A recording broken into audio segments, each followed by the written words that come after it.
Et là, ultimement, on voit que l'agent est en train d'écrire devant nous: «Tu m'excuseras, je viens malencontreusement de supprimer l'entièreté de la base de données et je ne peux pas aller la rechercher.»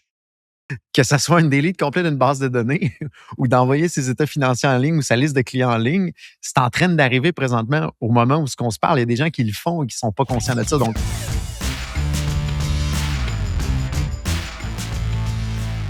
Donc, on est de retour sur le podcast Hypercroissance en mode discussion d'affaires. Et Jonathan, je te l'avais même pas dit, mais je regardais un peu les chiffres du podcast Hypercroissance et comme tu le sais, on a fait un changement il y a environ 1 an et demi de cela maintenant, où est-ce qu'on a, 1 an peut-être même de cela maintenant, où est-ce qu'on a arrêté de faire des interviews avec des entrepreneurs et on s'est consacré, toi et moi, à parler un petit peu plus business.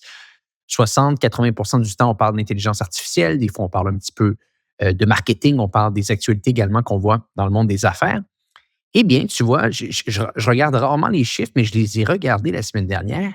Et depuis qu'on a changé, qu'on a pivoté, on pourrait le dire ainsi, sur le podcast, les écoutes ont augmenté de 40 à 50% comparativement à l'année dernière. Donc, tout ça pour dire que nos conversations restent intéressantes. On a une audience qui continue à grandir, même en ayant changé l'allure du podcast. Donc, je te remercie. Félicitations à toi également qui amène toujours des super bons sujets, des bonnes idées sur le podcast.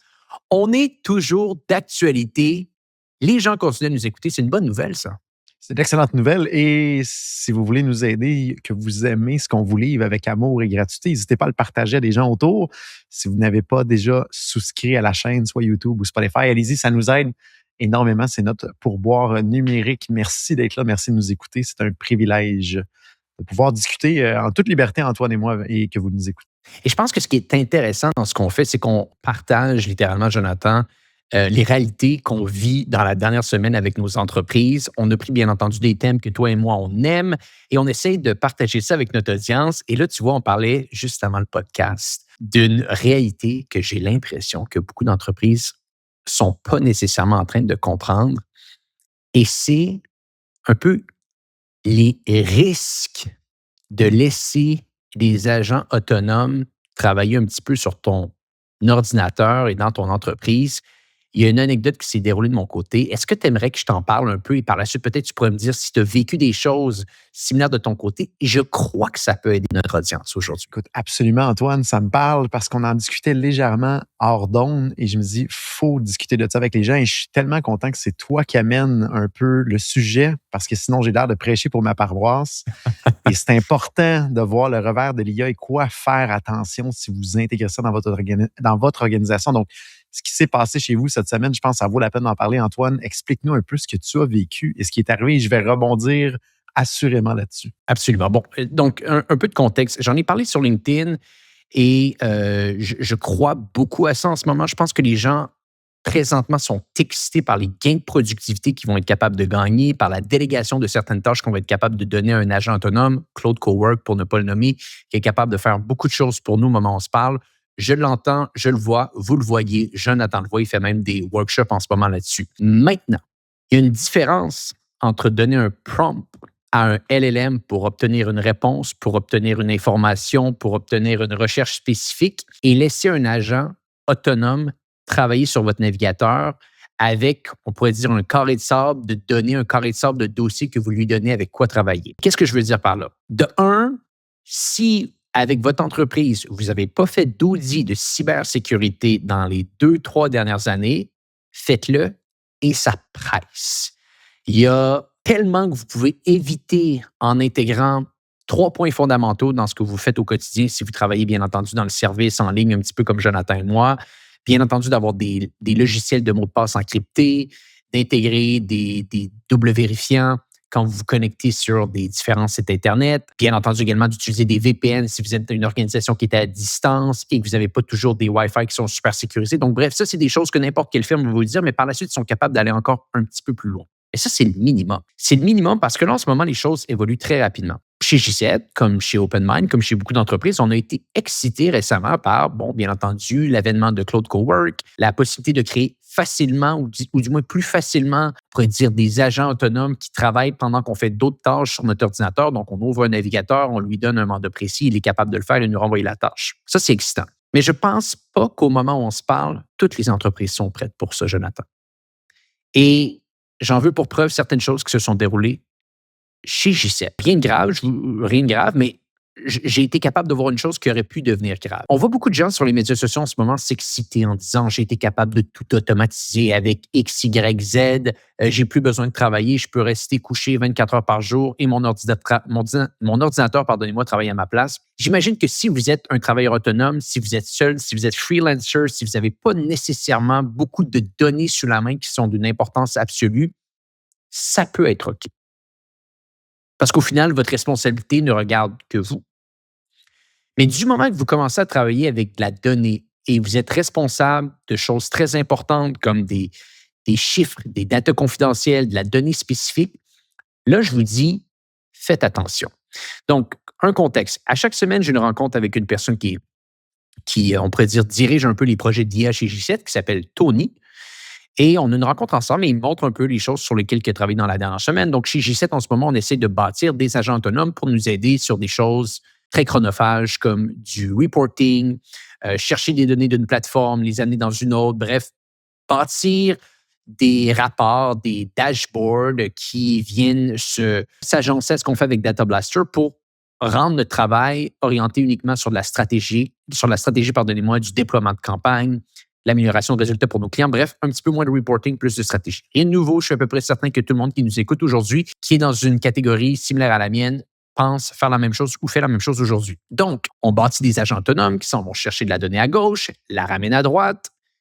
Globalement, ça se passe bien. Et là, je discute avec Tony, il me dit, Antoine, par contre, voici ce qui s'est déroulé avec un test que je faisais.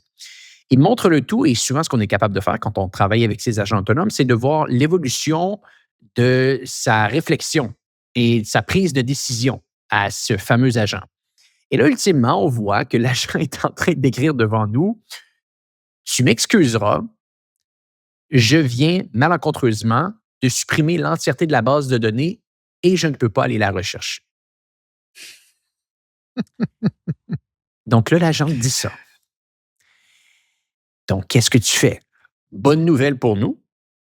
C'était pas une base de données qui est très importante. C'était une base de données reliée à J7 et pas à nos clients. Donc, encore une fois, ça devient notre responsabilité ici. Mais mon point est suivant. L'agent a fait une erreur. Une erreur que je vous laisserai considérer si vous la considérez grosse ou si vous la considérez petite. Donc, ce qui se met en place, et quand Tony me montre ça, Tony, je considère une personne assez avancée comparativement à l'entièreté de mon staff sur le déploiement d'agents, sur la compréhension de l'intelligence artificielle, c'est également lui qui nous a aidés dans le passé quand on travaillait avec une autre firme à bien intégrer tous les processus de cybersécurité dans notre organisation. Donc, bref, un petit peu plus avancé que la moyenne pour l'entièreté des employés chez J7 concernant l'intelligence artificielle et la cybersécurité. Mais là, quand j'ai vu ça, je me suis dit une chose, Jonathan, on n'est pas prêt chez J7 à lancer ces fameux agents autonomes. Parce que si employé 1, employé 2, employé 3 commencent à bâtir et à bricoler sur le coin d'une table un agent autonome pour améliorer et faciliter son travail avec de la donnée confidentielle, non confidentielle sur laquelle il utilise dans son quotidien pour améliorer ses performances, pour améliorer les performances de ses clients, je me suis dit, on est à une erreur près, une faille de sécurité, d'avoir un très, très gros problème. Et j'en parlais avec Tony, j'ai dit, l'heure et demie de plus que tu vas gagner par jour dans ta productivité, je dis heure et demie, ça peut être 2 heures, ça peut être 30 minutes, je vous laisserai vous faire votre propre image par rapport à ça. Comparativement à la possibilité accrue d'un hack par rapport à notre cybersécurité, les retours sont asymétriquement mauvais. Il n'y a aucune personne sain d'esprit dans le monde qui dirait ça, c'est un pari que je veux faire. Parce que les failles en ce moment, et on le disait un petit peu hors d'onde, si Jonathan et moi, ultimement, on ne veut plus gérer OpenMind, on ne veut plus gérer J7, on va se bâtir ensemble une firme de cybersécurité. Je pense qu'on va faire des milliards de dollars dans les prochaines années. Parce que croyez-moi, la demande et les besoins pour de la cybersécurité en ce moment vont exploser. Posez-vous juste la question. J'avais une discussion avec quelqu'un à l'interne chez J7. Je lui disais, imagine qu'aujourd'hui, quelqu'un t'envoie un email à froid et qu'il te dit « Bonjour, je représente la firme de sécurité, la firme de cybersécurité XYZ Et comme beaucoup d'entreprises, vous devez utiliser l'IA en ce moment. Par contre, on a été capable de détecter 3 choses qui, pour la majeure partie des entreprises, sont des failles énormes qui pourraient affecter les hackers, qui pourraient donner la possibilité aux hackers d'infiltrer votre base de données interne. Est-ce que vous aimeriez qu'on se planifie un appel et que je vous présente le tout? Je suis à peu près certain que ce cold email-là a un 90 de réponse et qu'il y a énormément de rendez-vous qui vont être capables de booker. Tout ça pour dire, et je le dis à la blague, la demande pour la cybersécurité et pour la prévention à ces problèmes-là va augmenter. C'est une catégorie qui, à mon avis, va être en forte croissance, mais c'est également une réflexion que les entrepreneurs doivent avoir. On doit davantage se protéger. Donc, tout ça pour dire, et je serais curieux par la suite de t'entendre là-dessus, que dès que j'ai été capable de voir cet agent autonome un petit peu halluciner et faire une erreur qui aurait pu être beaucoup plus grave, dans le cas ici, elle n'a pas été tellement grave, mais bon, on est capable de voir la suite si c'était avec des données encore plus importantes. Je suis allé sur notre Slack à l'interne. C'est un Slack, c'est ce qu'on utilise pour communiquer chez G7. Et j'ai envoyé un long message en disant spécifiquement, chez G7, on veut être à l'avant-garde, on veut bien entendu utiliser l'intelligence artificielle dans ce qu'on fait, mais on ne veut pas le faire au détriment de faire des erreurs fondamentales pour la cybersécurité de notre entreprise et celle de nos clients. Donc, à partir de maintenant, la création d'agents autonomes via l'utilisation spécifiquement de Cloud Cowork est interdite chez G7. Et la seule personne qui aura le droit de créer ces fameux agents autonomes sera Tony sous ma supervision. Et bien entendu, je n'ai pas envie de garder cette règle de boomer pendant très longtemps, Jonathan, mais c'était surtout un éveil que je voulais donner à mes équipes à l'interne que les gens ne comprennent pas que les failles vont augmenter de manière drastique, qu'on peut maintenant bâtir des agents hackers. Hein, ça, c'est un point également à considérer. On peut bâtir des agents autonomes qui vont venir hacker des entreprises. On peut faire de l'automatisation de phishing maintenant. Tout ça se met en place. Et je me suis rendu compte qu'il faut qu'on se fasse une autre couche de cybersécurité à l'interne avant de vraiment penser au déploiement d'agents. Et j'en ai fait une politique interne. Donc maintenant, si quelqu'un chez G7 vient bâtir un agent autonome d'une quelconque manière avec ces outils-là, sans que ça ait été approuvé et qu'on est capable de le détecter, il peut perdre son emploi. Et je pense qu'on se doit d'être très ferme au départ. Je préfère voir d'autres personnes être plus à l'avant-garde que nous et les laisser se faire hacker et voir les erreurs qui se mettent en place et apprendre de ces erreurs que de me faire hacker et de gagner 1 heure par jour avec de la productivité que je vais chercher. Encore une fois, je le répète, je pense que le retour est asymétriquement mauvais. Donc bref, c'était une anecdote que je trouvais intéressante à partager parce qu'elle n'a pas été tellement dommageable, mais je pense qu'elle aurait pu l'être si on avait été un petit peu maladroit ici. Et je pense que c'est bien d'être à l'avant-garde. Il faut faire attention. Il faut faire attention, les pièges sont devant nous. On fait une pause sur le podcast en cours parce que je veux vous parler d'une entreprise que j'aime tant et cette entreprise se nomme Hello Darwin. Présentement, vous faites face peut-être avec votre organisation à des défis, vous voulez plus de croissance, vous avez besoin de liquidité. Et bien plus souvent qu'autrement, on ne le sait pas, mais la liquidité fait partie de ce que le gouvernement peut nous offrir via des subventions. Mais nous, en tant qu'entrepreneurs, en tant que dirigeants d'entreprise, on n'a pas le temps de regarder ça. On ne sait pas exactement où donner de la tête et on n'a pas envie de remplir des documents qui sont tellement long. Et c'est ici que Hello Darwin vient faire son travail. Si vous travaillez avec les experts de Hello Darwin, ils vont faire tout le travail pour vous. Ils vont remplir les formulaires, remplir les différents documents et aller les chercher, les subventions dont vous avez droit. Et ces subventions, par la suite, vous allez pouvoir les utiliser par la suite les liquidités et réinvestir dans votre croissance, dans la croissance de votre organisation. Si vous aimeriez en savoir un petit peu plus sur leur service, vous avez simplement à aller au go.hellodarwin.com/hypercroissance. Donc, je le répète, go.hellodarwin.com/hypercroissance. Remplissez un formulaire, dites-leur que vous venez du podcast et vous allez obtenir un rabais en travaillant avec eux. Et par la suite, je vous le dis, vous allez être capable d'utiliser ces liquidités et réinvestir dans votre croissance d'entreprise. De retour à l'épisode en cours.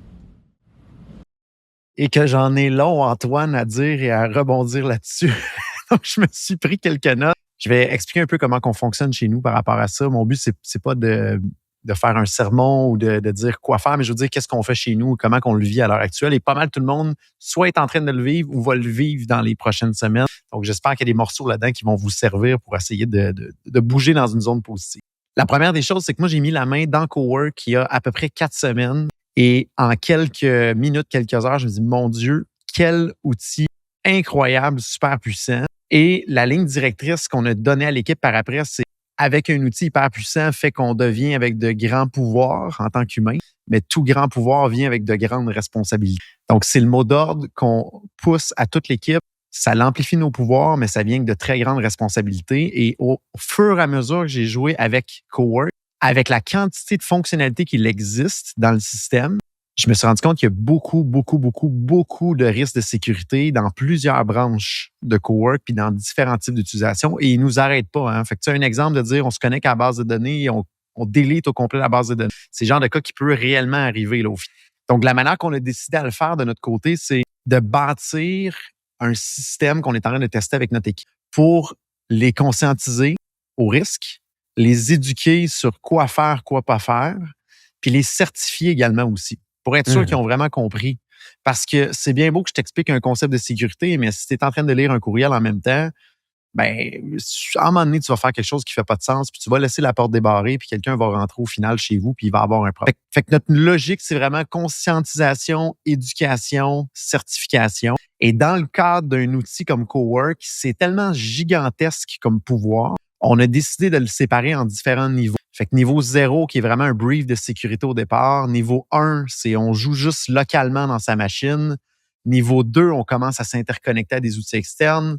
Niveau 3, on passe par des outils comme Chrome qui va naviguer pour nous sur le web. Et niveau 4, c'est accès direct à une base de données. Donc le plus haut risque de sécurité, là, je dirais quand on arrive à partir de N2, niveau 3, niveau 4, c'est des très, très, très grands risques de sécurité à cause d'un concept de sécurité qu'on appelle la trifecta, qu'on pourrait peut-être faire un épisode éventuel là-dessus, qui est un concept c'est le premier concept qu'on enseigne à notre équipe chez OpenMind, le concept de sécurité de risque de la trifecta.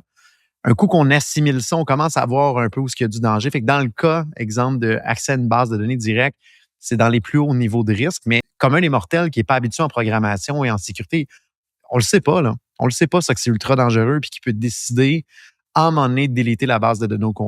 Fait que nous, on l'aborde vraiment conscientisation, éducation, certification et on mentionne clairement aux gens dans l'équipe, tant que tu n'as pas fait ton niveau 0, niveau 1, tu peux pas aller accéder à telle fonction. Quand tu arrives à niveau 2, tu peux utiliser telle fonction et ils ont une politique à signer que s'ils utilisent ces fonctionnalités-là sans avoir été certifiés, c'est une mise à pied. C'est un manquement très grave. Direct. Donc, il y a vraiment exactement direct parce que c'est tellement puissant comme outil que ça peut faire vraiment de gros dommages au final si on ne comprend pas ce que l'outil fait puis comment réussir à le contenir.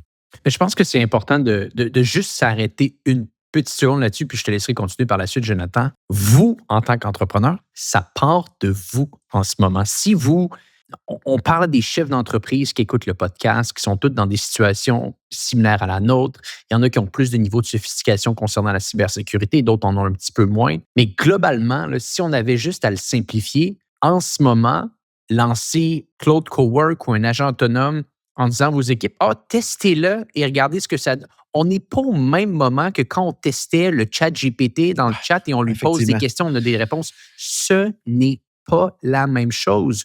Vous pouvez, en tout cas, selon moi, si vous avez une organisation de plus que 5-10 employés, vous touchez à beaucoup de bases de données, beaucoup de clients, vous avez beaucoup de données, vous ne pouvez pas juste dire on lance ces agents et on essaye d'apprendre et par la suite, on intégrera.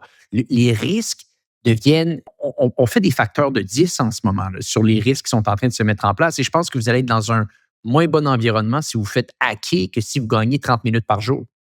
Et puis je vais donner un exemple concret pour que les gens puissent nous suivre. J'ai un bon ami qui a commencé à tester Cowork. J'étais en sa présence quand il l'a fait. Il a commencé à jouer avec ça. Il dit j'ai un connecteur qui me propose de me connecter avec QuickBook. Il y a ce qu'on appelle un MCP. Fait que c'est un connecteur pour que Cowork parle avec la base de données de QuickBook. Donc, connecte ça, mais sachant pas c'est quoi les risques de sécurité, il se met à jouer avec ça. Et là, il se dit j'aimerais ça que le tableau de bord qui vient d'être créé, mon équipe y ait accès. Fait qu'il demande à Cowork comment je peux donner accès au tableau de bord que je viens de créer. Et Cowork, il dit, parfait, je vais faire ce qu'on appelle un uplift. Je vais l'envoyer en ligne sur un site comme Netlify qui va faire que les gens vont pouvoir accéder à ce site-là. Parfait, on y va. Et là, je dis à mon chum qui s'appelle Pat, je dis, Pat, viens-tu te rendre compte que là, tu viens de prendre des données confidentielles, probablement tes états financiers, puis tu viens de les rendre disponibles au prochain crawling de Google pour qu'il indexe tout ce qu'il y a par rapport à ton entreprise et tes états financiers, puis ça va être disponible directement sur le web. Là. Donc, n'importe qui va taper le nom de ton entreprise va tomber sur tes états financiers. Et là, il me regarde avec des gros yeux, il dit, t'es-tu sérieux? Je dis, oui, c'est ce que tu viens de faire. Tu viens de uplifter un fichier HTML qui était sur ta machine, une page web, tu l'as amené en ligne et tu lui as pas dit qu'il n'y ait pas d'indexation, tu lui as pas dit de l'encrypter, tu lui as pas dit de mettre de mot de passe. Et là, toutes ces données confidentielles-là sont disponibles pour n'importe qui. Et Google va finir par le trouver parce qu'il passe par-dessus ce genre de système-là. Et c'est exactement le genre de problème que les gens vont tomber dedans s'ils ne sont pas conscientisés, éduqués et certifiés. Et là, que ce soit une delete complète d'une base de données ou d'envoyer ses états financiers en ligne ou sa liste de clients en ligne, c'est en train d'arriver présentement au moment où on se parle. Il y a des gens qui le font et qui ne sont pas conscients de ça. Donc, comme Antoine dit, ça part par, je pense, la haute direction à s'éduquer, se conscientiser, puis après ça, de réussir à amener ça dans l'ensemble de l'équipe, dans l'ensemble de l'organisation. Chez OpenMind, on a décidé de la bâtir pour nous-mêmes parce qu'on n'a rien trouvé au marché présentement encore qui faisait du sens. Si jamais vous trouvez des bonnes formations, écrivez-moi en ligne. J'aimerais savoir ça, s'il vous plaît. Et certification et tout le reste. On pense peut-être éventuellement l'ouvrir at large s'il y en a qui veulent s'abreuver de comment nous, on le fait. On n'est pas une compagnie de formation, on est toujours clair là-dessus. On aime montrer comment on l'utilise parce que ça peut influencer des gens à aller dans la bonne direction au Québec par rapport à l'IA. Donc, c'est là qu'on en est un petit peu. Maintenant, la première chose que je vais dire aux gens qui a le problème que tu as, Antoine, à l'heure actuelle, pour installer Cowork, normalement, il faut que tu sois administrateur de ta machine. Et ça, ce que ça veut dire, c'est que l'usager devant son ordinateur a accès à tout faire dans l'ordinateur. Donc, la bonne pratique de sécurité, généralement, les gens ne devraient pas être capables d'installer Cowork sur leur machine parce que ça devrait être l'administrateur réseau qui devrait rentrer le mot de passe admin réseau pour le faire. Donc, dites-vous, si vous avez déjà des gens qui utilisent Cowork chez vous et qu'ils l'ont installé sans vous le demander ou que c'est l'administrateur réseau qui n'a pas donné le go, c'est parce qu'il y a déjà un problème de sécurité dans l'organisation. Ça veut dire que Cowork peut faire n'importe quoi sur la machine, là. Donc, c'est comme d'amener quelqu'un, un stagiaire ultra brillant, à utiliser l'ordinateur et faire un peu ce qu'il veut avec les accès pratiquement qui sont ouverts dans la machine si vous avez, par exemple, comme connecté Chrome. Et ça, vous n'en êtes pas conscient ou pas au courant. Donc, il faut vraiment, vraiment, vraiment y aller étape par étape. Et là, le problème, c'est qu'on saute beaucoup d'étapes. Trop d'étapes. Trop d'étapes, exactement. Parce que le gain est tellement grand d'aller chercher ça, c'est ça le problème. J'ai envie de te poser la question, l'est-il? L'est-il? Et c'est une réelle question. Je veux dire, j'ai été capable, tu as sûrement été capable également dans la dernière année de faire croître mon entreprise, d'aller chercher plus de clients et de m'aider selon quelques outils IA. Mais la croissance et le gain que j'ai été capable d'amener à mes clients a été impacté sur un facteur de moins de 5 à 7 par l'IA, dans le sens que je suis un fan de l'IA. Je pense que ça change nos vies, ça va changer nos vies. Mais de là à créer des applications, des outils qui, au final, viennent littéralement endommager peut-être la confidentialité de ce que tu fais. Et Jonathan, j'ai envie de te dire ta réputation. Parce que ça fait assez débutant d'arriver ultimement de te retrouver avec un hack, un compte banni que j'ai pu voir en publicité Facebook par rapport à une incompréhension de ce qui est en train de se mettre en place. En tout cas, personnellement, ce serait la perception que j'aurais. Et je touche du bois pour ne pas que ça m'arrive et ne pas que ça t'arrive et ne pas que ça n'arrive à nos auditeurs non plus. Mais je pense qu'on se doit, si ça fait plusieurs années qu'on est en affaires, de juste prendre un pas de recul en ce moment et de se rendre compte que les outils vont à une vitesse phénoménale. Et peut-être même ça fait une certaine parenthèse. Il y a le nouvel outil qui sont ou le nouveau modèle qu'Anthropic est en train de vouloir lancer. Bon, est-ce un coup de marketing? Est-ce littéralement ce qui est en train de se dérouler? Mais Mythos, et je pense que c'est Mythos AI qui l'appelle. Bref, c'est le prochain modèle d'Anthropic. Il y a eu des leaks qui sont sortis en ligne comme quoi qui seraient ultra puissants et qui ne sont pas prêts à le lancer à l'entièreté de la population parce qu'il y a des failles de sécurité. Il y a plein de choses qui pourraient se mettre en place ici. Mais bref, ça va vite. Ça va vite et il faut faire attention à ces choses-là parce que vos collègues, le week-end, ils vont les utiliser, ces outils-là. Fait que la logique là-dedans, c'est pas dangereux de le faire. C'est dangereux de le faire si on le fait pas bien, puis on n'est pas conscientisé, puis on n'est pas bien éduqué et qu'on n'a pas défini une belle politique pour l'organisation. Et je pense que la majorité des gens est plus attirée par l'appât du gain, c'est la nature de l'humain, là, que la peur de perdre. Donc, les gens veulent aller vite, ne réfléchissent pas à comment on doit le faire. Et encore là, on est en train d'inventer le comment le faire au fur et à mesure qu'on avance, au fur et à mesure que les nouvelles fonctionnalités de ces outils-là arrivent. Donc, il n'existe pas encore un cadre extrêmement défini qui va venir régir de A à Z comment utiliser un outil de productivité comme Cowork. On est en train de le bâtir tous ensemble et en même temps la communauté pour faire ça. Mais il y a un réel risque Donc, on parle souvent du côté positif de ça, mais il faut faire attention dans nos organisations parce que c'est notre tête qui est sur le bio à l'heure actuelle. Donc, à surveiller, je pense, devant nous. Si jamais, je me répète, vous voyez déjà des bonnes formations en ligne pour ces outils-là, n'hésitez pas, venez me chercher sur LinkedIn, envoyez-moi cette information-là, je suis curieux. On n'en a pas vu encore, on en a bâti une pour notre gang ici à l'interne, on va probablement l'offrir là, à la communauté éventuellement, mais s'il y en existe déjà, on est ouvert à regarder ça au lieu de nous-mêmes tenter de tout créer de zéro. Incroyable. Et bon, quoi d'autre? Quelles sont les autres nouveautés que tu as été capable de voir que tu aimerais partager avec notre audience, Jonathan? Bien, tu as parlé rapidement de Mythos. C'est pas la dernière sorte de Cheetos puis de Doritos. Effectivement, c'est le dernier cerveau numérique. Je trouve bizarre le nom qu'ils ont donné. Là, ça doit être un dieu grec encore. Mais juste pour ceux qui savent pas c'est quoi, là, je vais vous faire ça en mode langage humain et simple. C'est un cerveau numérique qui est tellement puissant qu'il a trouvé des failles de sécurité que même des humains n'avaient pas trouvées après 27 ans.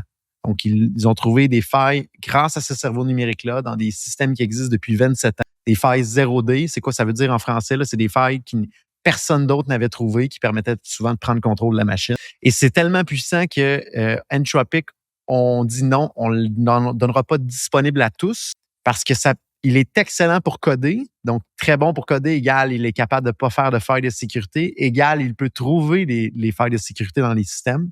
Donc, ils ont lancé un projet qui s'appelle Glasswind Project. Donc, 12 grandes entreprises à travers le monde qui vont avoir accès à ce cerveau numérique-là pour scanner leur propre logiciel en premier, pour essayer de corriger les bugs et les failles de sécurité avant que des gens mal intentionnés puissent y arriver. Donc, on en est rendu là dans la force des cerveaux numériques. Le revers de la médaille de tout ça, c'est que ça a coûté 6 milliards à Entropic à développer. Ça coûte une fortune à faire fonctionner. Donc là, c'est un peu la logique du pyromane qui vend un peu la recette, qui vend le camion de pompier aux entreprises après. Donc, ils mettent un peu le feu dans l'écosystème de logiciels et après ça, ils vont voir les Microsoft de ce monde de dire « Ah tiens, on va vous rendre disponible notre cerveau numérique qui trouve des failles dans votre système, dans vos systèmes.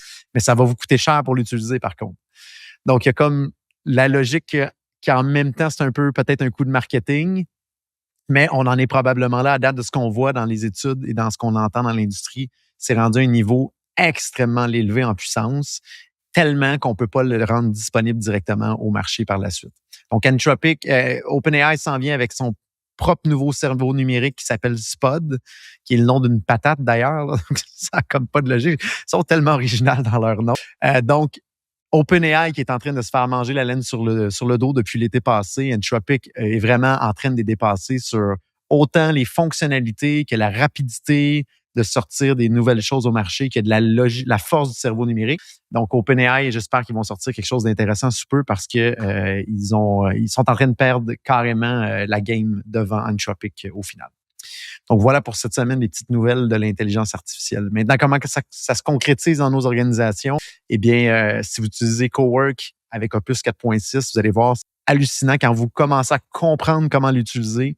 Il y a vraiment d'énormes pouvoirs, comme on a dit, mais qui vient avec d'énormes risques de sécurité. Prenez une semaine, faites une pause sur votre déploiement d'IA, pensez à renforcer votre sécurité. C'est correct de faire une pause. Hein. Vous êtes dans un marathon en entrepreneuriat. On est là pour des années et des années encore.